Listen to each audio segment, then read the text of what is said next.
दोस्तों आज जिस चीज के बारे में हम बात करने वाले हैं वो आपने काफी बार सुने होंगे और बहुत ही इसके बारे में अच्छे अच्छे चीजें आपने को पता चला होगा। तो आप भी सोचते होंगे कि ये सीआरपीएफ में जो है कोबरा क्या होता है। तो मैं बता दूं सीआरपीएफ का ही एक कोबरा बटालियन होता है जो कि एक अलग से बनाया गया है कोबरा। जिससे आप किसी भी फोर्स में जाते हैं तो उसका कुछ ना कुछ बटालियन मतलब अलग पार्ट होता है जो कि अलग काम करते हैं। तो वैसे ही सीआरपीएफ में एक कोबरा बटालियन होता है जो कि स्पेशल जो है उसमें अलग तरह के ट्रेनिंग दिए जाते हैं और अलग तरह के बंदे तैयार होते हैं जिसके लिए कि उनको काफ़ी मतलब हार्ड ट्रेनिंग थोड़ा अलग ट्रेनिंग दिया जाता है। एक तो नॉर्मल ट्रेनिंग जब आप एसएससी जीडी ज्वाइन करते हैं तो सभी को ट्रेनिंग करना पड़ता है, चाहे आप किसी भी फोर्स में ज्वाइन करें, चाहे वो बीएसएफ हो, सीआरपी हो, आईटीबीपी हो, एसएसबी हो, सीआईएसएफ हो, तो सभी को ट्रेनिंग करना पड़ता है। लेकिन जब आप जाते हैं कोबरा बटालियन में तो फिर आपको कोबरा का ट्रेनिंग अलग से करना पड़ता है। और ये आप समझ सकते हैं कि नाम इसका कोबरा दिया गया है तो समझ सकते हैं कि कैसा इसका ट्रेनिंग होता होगा। तो काफ़ी टफ ट्रेनिंग होता है और जब आप ट्रेनिंग एक बार कर लेते हैं तो फिर आपको कोबरा बटालियन में दे दिया जाता है। और जो बंदे कोबरा बटालियन में जाते हैं उनको जो है कोबरा का अलग से अलाउंसेस दिया जाता है, यानी कि जो सबका सैलरी होगा उससे आपका अलग सैलरी होगा। तो आज बात करेंगे हम लोग कि कोबरा जो है कोबरा बटालियन को सैलरी कितना दिया जाता है और कैसे आप कोबरा में ज्वाइन कर सकते हैं। यदि आप एज अभी ऐसे लड़के हैं जो कि कहीं ज्वाइन नहीं किए हैं, आप 10वीं पास हैं या 12वीं पास हैं, आपका एज 18 साल हो गया है और आप भी जाना चाहते हैं यहाँ तक, तो कैसे आप जा सकते हैं। तो चलिए शुरू से मैं बता दूं। सबसे फर्स्ट हम लोग जानेंगे इसमें कि इसका जो है सैलरी कितना होता है। तो मैं सैलरी की बात यदि करूं तो सबसे पहले तो मैं बता दूं, जब आप एसएससी जीडी ज्वाइन करते हैं, जब आप एसएससी जीडी ज्वाइन करते हैं तो एसएससी जीडी का जो पे लेवल होता है, जो लेवल होता है पे का, वो होता है लेवल 3। और पे लेवल 3 का मतलब है कि 21,700 जो है बेसिक पे आपका होता है। 21,700 से शुरू होता है और ये इसको बेसिक पे बोलते हैं। इसमें जो है आपका प्लस होता है डीए, और डीए आपको मैं बता दूं अभी एकदम 50% है। तो 21,700 का आप सीधा 50% आप कर देंगे तो अप्रोक्स जो है 10,800 ₹850 हो जाएगा, 10,850 रुपया हो जाएगा। तो ये तो आपका ये दोनों ऐड कर दीजिए तो ऐसे ही आप देख रहे हैं कि 32,000 के लगभग तो यहीं पे आपका हो गया। तो जब 32,000 आपका ये हो गया उसके बाद आपको यहाँ पे जो मिलता है वो 4,000 रुपया आपको खाने का पैसा मिलता है। तो 4,000 आप वो भी जोड़ देते हैं, 4,000 से ज्यादा ही मिलता है। तो 4,000 वो 36,000 ही हो जाएगा। फिर आपको जो है टीपीटी मिलता है अप्रोक्स 2,000, तो 36 दो 38,000 हो गया। उसके बाद आपको एचआरए मिलता है, वो मिनिमम भी जोड़ेंगे तो कम से कम तो 3,000 रुपया होगा। तो 38 और 3 हो गया आपका 41,000 तो यहीं पे हो गया, जो कि हमने मतलब जो मेन चीजें था वो जोड़े आपका, तो 41,000 हो रहा है। ये मैं एकदम बेसिक उनका बात कर रहा हूँ जो स्टार्टिंग में ज्वाइन करते हैं।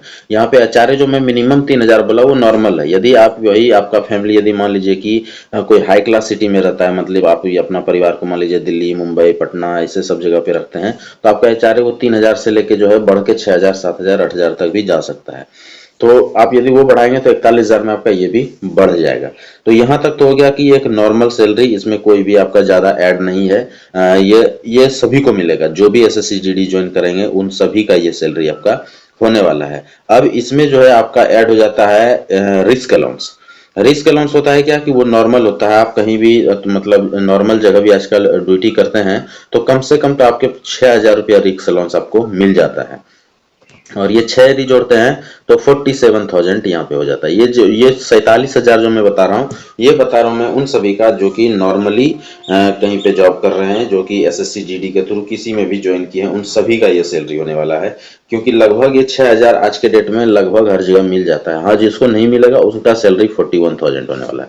तो आप समझ गए होंगे कि यहाँ पे एक नॉर्मल एसएससी जीडी का सैलरी 41,000 रुपया हो रहा है। तो अब चलेंगे हम लोग कोबरा बटालियन की तरफ कि कोबरा बटालियन को कितना मिलता है। तो मैं बता दूं, कोबरा बटालियन का जो है एक अलाउंस होता है जो कि कोबरा अलाउंस होता है। वैसे मैं बता दूं, जब आप कहीं और भी ज्वाइन करते हैं, जैसे आपका पोस्टिंग जो है जम्मू कश्मीर वगैरह में, जे में हो जाए, तो ऐसे जगह पे बहुत ज्यादा अलाउंस होते हैं, जैसे 25,000 तक यहाँ पे अलाउंसेस दिए जाते हैं। तो यदि ऐसे जगह पे आप ज्वाइन हैं और कोबरा में नहीं भी है तो भी आपका सैलरी जो है, जैसे मैंने वहां पे 41 जोड़ा था, तो 41 में आप प्लस 25 कर सकते हैं। तो आपका देख लीजिए कि यहाँ पे जो है 66,000 यहाँ पे आपका सैलरी हो जा रहा है, 66,000। और यदि आप कोबरा में ज्वाइन करते हैं तो ये जो है 25 से लेके 35,000 तक यहाँ पे कोबरा का अलाउंसेस मिलता है। तो इसको यदि आप जोड़ेंगे तो आपका सैलरी इसमें 10,000 और बढ़ जाएगा और आपका सैलरी जो है सीधा 76,000 के अप्रोक्स चले जाएगा। यदि आप चेक करना चाहते हैं इसको तो आप गूगल पे भी कर सकते हैं, गूगल पे भी आपको पता चल जाएगा कि कितना मिलता है। आप आप यदि गूगल भी करेंगे तो आपको यहाँ पे दिखाया जाएगा कि अप्रॉक्स जो है आपका 50,000 तो यहाँ पे ऐसे ही होता है। और जब आप जो है यहाँ पे इंक्लूड करते हैं जो आपका मतलब सारा चीज और जो यहाँ पे एग्जेम्प्ट होता है, जैसे फूड वगैरह खाना वाना सारा चीज जो है फ्री होता है, उसके बाद एक फॉरेस्ट अलाउंस वगैरह भी दिया जाता है, और ये सब चीज को यदि जोड़ देंगे तो यहाँ पे दिखा रहा है कि आपका सैलरी जो है 80,000 80,000 कोबरा का जो सैलरी है वो देख लीजिए, यहाँ पे लिखा हुआ the monthly salary of cobra. तो ये जो है कोबरा बटालियन जो होता है commando battalion for resolute action के लिए है, और ये जो है सीआरपीएफ में होता है। तो यहाँ पे 80,000 तक जो है आपका सैलरी यहाँ पे बन सकता है। तो बहुत ही हैवी सैलरी होता है यदि आप कोबरा में ज्वाइन करते हैं, जो कि बहुत ही जबरदस्त चीज है। तो अब बात करेंगे हम लोग कि यहाँ तक आने का जरिया क्या है, आप कैसे आ सकते हैं, क्या रूल्स हैं, क्या रेगुलेशन है, कैसे आप यहाँ तक पहुंच सकते हैं कोबरा बटालियन ज्वाइन करने के लिए। मैं बता दूं इसके लिए कुछ भी नहीं है। सबसे फर्स्ट आपको जो है आपका 10वीं पास होना जरूरी है। यदि आप 10th पास हैं तो आप यहाँ के लिए एलिजिबल हैं। तो सबसे फर्स्ट तो 10th पास होना चाहिए। तो 10वीं पास तो आजकल सभी है। 10th पास के बाद आपको एसएससी जीडी का फॉर्म आता है, और ये हर साल आता है। आप सभी को पता है कि हर साल आता है। वैकेंसी भी 2 4 5 हजार 10 हजार नहीं आता, बल्कि 25,000 से लेके 50,000 के बीच में लगभग हर साल आता है। और इस साल फिर आने वाला है, अगस्त में फिर से जो है इसका ऑनलाइन फॉर्म आ रहा है, और इसको आप मतलब फॉर्म भर सकते हैं।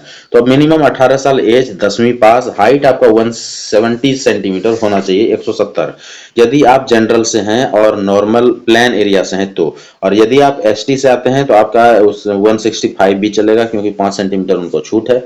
और फीमेल हैं तो भी आप फॉर्म भर सकते हैं, आपके लिए हाइट कम है यहाँ पे। उसके बाद यदि आप मान लीजिए पहाड़ी क्षेत्र से बिलोंग करते हैं, जैसे कि आपका हो गया नागालैंड हो गया, या जेएंड के साइड हो गया, या फिर आपका हिमाचल साइड हो गया, इन सभी साइड से हैं, तो यदि आप जनरल से हैं तो भी आपको 5 सेंटीमीटर का छूट मिलता है यहाँ पे, और आपका हाइट 165 ही होना चाहिए। तो मेन आपका है 10वीं पास होना चाहिए।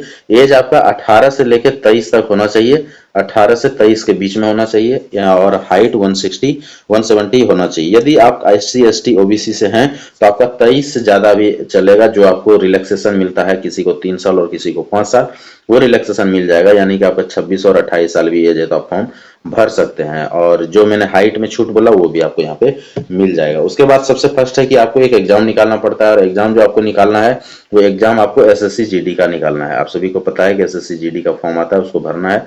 उसमें 4 सब्जेक्ट का एग्जामिनेशन होता है। वो आपका जो है मैथ्स है, रीजनिंग है, जीके है, और हिंदी या इंग्लिश, कोई भी एक सब्जेक्ट आप ले सकते हैं। तो 4 सब्जेक्ट होता है, 80 क्वेश्चन होते हैं इसमें। ये एग्जाम आपको पास करने होते हैं। ये एग्जाम पास करने के बाद 2 चीज आपका होगा, वो आपका 5 किलोमीटर का रनिंग होगा, जो कि इजी है। आर्मी की तरह पूरा सभी को एक साथ नहीं दौड़ाया जाता है, यहाँ पे अच्छे से दौड़ाते हैं।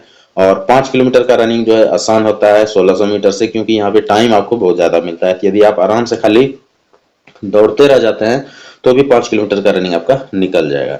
तो 5 किलोमीटर का रनिंग निकालना है, और उसके बाद आपका मेडिकल होगा। ये सारे क्वालिफाई कर जाएंगे तो आप आसानी से ज्वाइन कर सकते हैं। यदि आपने सीआरपीएफ चॉइस किया है और आपको सीआरपीएफ मिल गया तो आप फिर कोबरा में जा सकते हैं। अदरवाइज आप किसी में भी जाते हैं, जैसे बीएसएफ हो गया, सीएसएफ हो गया, आईटीबीपी हो गया, एसएसबी हो गया, किसी में भी जाते हैं तो वहां से और भी बहुत सारे चीज में जा सकते हैं। जैसे आप लोगों ने सुने होंगे और बहुत को शौक भी होता है, एनएसजी।